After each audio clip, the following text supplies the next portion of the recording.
বিশ্বের বৃহত্তম সামরিক জনশক্তির দেশ চীন। শক্তির দিক থেকে চাইনিজ মিলিটারি বিশ্বের তৃতীয় স্থানে রয়েছে। ট্যাঙ্ক এবং সাবমেরিনের সংখ্যা গণনা করলে যুক্তরাষ্ট্র এবং রাশিয়ার পরেই চীনের স্থান রয়েছে। তারা তাদের শৃঙ্খলার দিক থেকে অত্যন্ত কঠোর।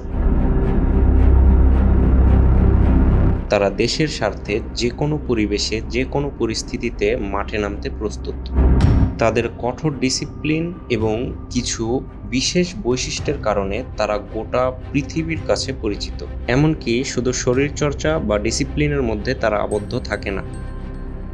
দেশের যে কোনো বাজে পরিস্থিতিতে তারা সহায়তার জন্য এগিয়ে আসে। চীনের মানুষরাও তাদের প্রতি এতটাই সহানুভূতিশীল যে তাদের খারাপ পরিস্থিতিগুলোতে তারাও পাশে এসে দাঁড়ায়।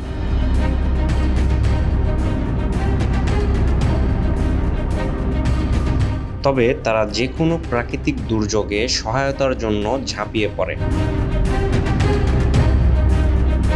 দেশের নাগরিকদের জীবন বাঁচানোর জন্য তারা তাদের নিজের জীবন দিতেও প্রস্তুত।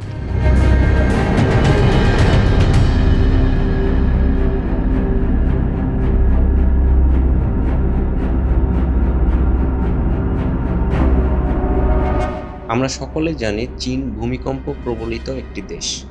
প্রায়শই শোনা যায় ভূমিকম্পে এদেশের প্রচুর ক্ষয়ক্ষতি হয়।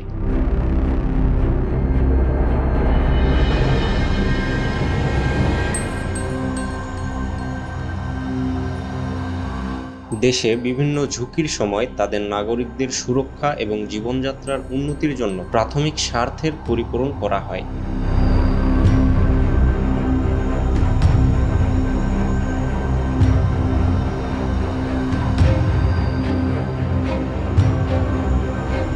এদেরকে এমনভাবে প্রশিক্ষণ দেওয়া হয়েছে যে যে কোনো দুর্যোগের সময় এরা কাঁচা মাছ, মাংস, সবজি এসব খেয়েও জীবন ধারণ করতে পারে। সাইবার যুদ্ধের ক্ষেত্রে চীনা সামরিক এতটাই শক্তিশালী যে তারা অন্য কোনো রাষ্ট্রের সমর্থন বা সহায়তার তোয়াক্কা করে না।